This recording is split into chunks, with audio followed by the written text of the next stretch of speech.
제3장 바라밀을 실천하다. 보시바라밀. 제1장에서는 수메다 행자가 서원을 하고 수기를 받은 후 바라밀을 숙고하는 모습까지 살펴보았고, 제2장에서는 그와 관련하여 정등각자가 되는 길을 교학적으로 살펴보았습니다.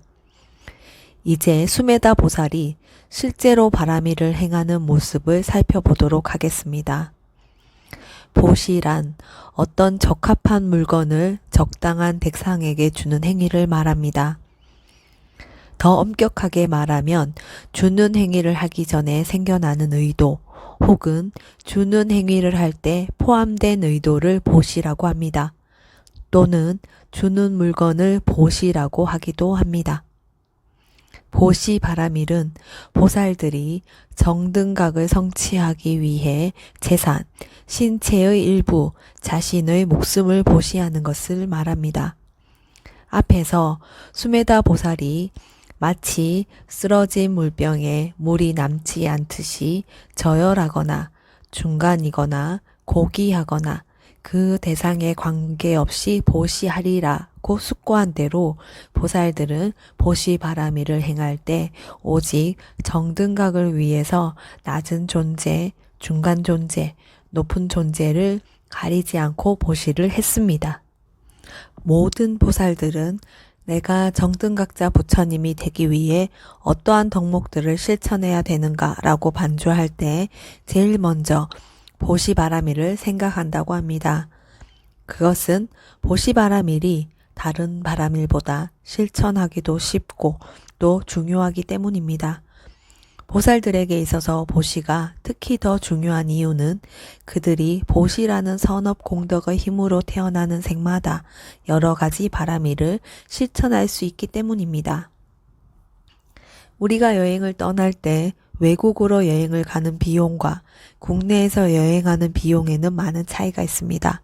그와 마찬가지로 윤회라는 여행을 하는 데 있어서 일반 중생들보다 훨씬 더 긴 여행을 하며 바라밀을 실천해야 하는 보살들은 여행 자금이 더 많이 필요할 수밖에 없습니다. 바라밀을 실천하는 기간이 제일 짧은 보살의 경우에도 사아승지 10만 대겁이라는 오랜 기간 동안 태어나는 생마다 바라밀을 실천해야 하므로 그만큼 보시바라밀이 더욱더 중요한 덕목인 것입니다. 보살은 태어나는 생마다 보시바라밀을 실천하였습니다. 보시 중간 바라밀의 대표적인 예는 시위왕의 생에서 눈을 보시한 것입니다. 왕으로 지내던 보살은 어느 날 원하는 이가 있다면 신체 일부를 보시하려는 마음이 생겨났습니다. 그 마음을 알아챈 제석천왕이 눈먼 장님으로 변장하고 다가가서 왕에게 눈을 달라고 청을 했습니다. 왕은 조금도 망설이지 않고 궁중어의를 불러 자신의 눈을 꺼내게 하여 장님에게 보시하였습니다.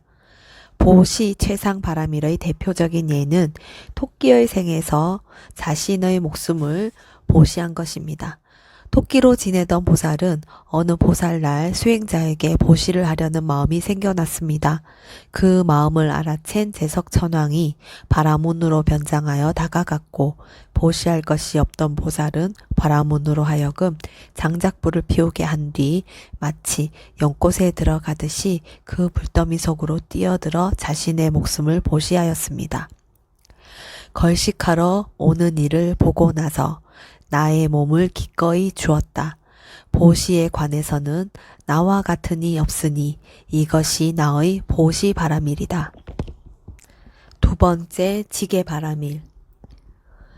개는 살생이나 도둑질, 삿대음행, 거짓말, 이간질, 거친 말, 쓸데없는 말 등을 절제할 때의 의도 혹은 자신의 의무를 충실하게 실천할 때의 의도를 말합니다.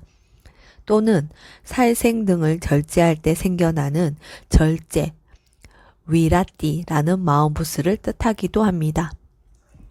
절제, 그릇된 말을 삼가하는 바른 말, 그릇된 행위를 삼가하는 바른 행위, 그릇된 생계를 절제하는 바른 생계라는 세 가지 마음부스를 말한다. 아비담마 길라잡이.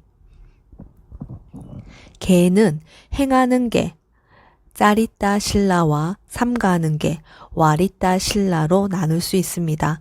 행하는 개는 부처님께서 이것을 실천해야 한다라고 말씀하신 사항들, 출가자의 경우에는 특히 의사 스님에 대한 의무, 탑이나 정사를 청소하는 의무 등을 실천하는 것입니다.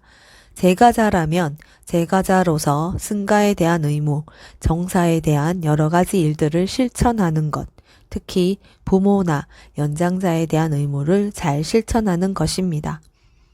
삼가는 개는 부처님께서 이것은 삼가해야 한다라고 제정하신 5개와 8개를 지키고 출가자라면 계목들을 잘 지키는 것입니다.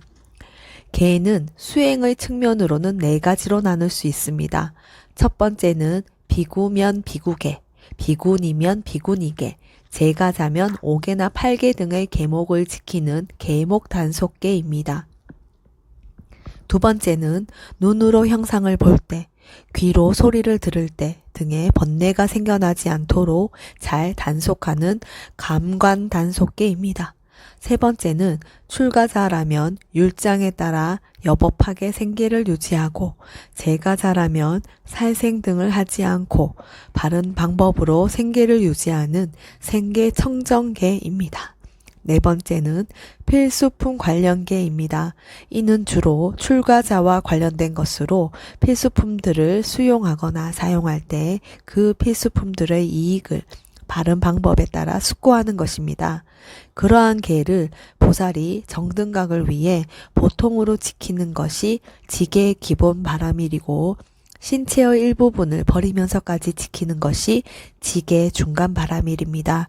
그리고 앞에서 수메다 보살이 야크가 목숨에 상관하지 않고 꼬리를 보호하듯이 개를 보호해야 한다라고 숙고했듯이 정등각을 성취하기 위해 목숨을 버리면서까지 개를 지키는 것이 지계 최상 바라밀입니다.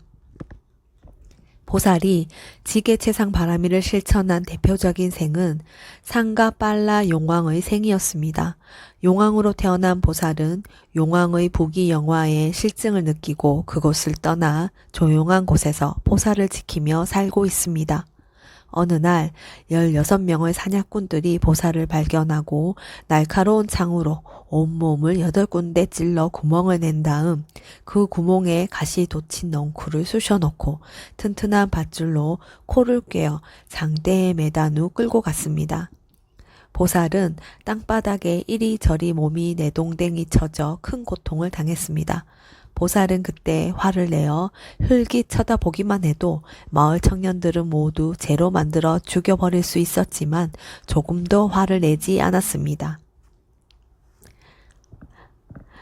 창으로 찔리거나 칼로 잘릴지라도 마을 사람들에게 화를 내지 않았으니 이것이 나의 지계 바라밀이다.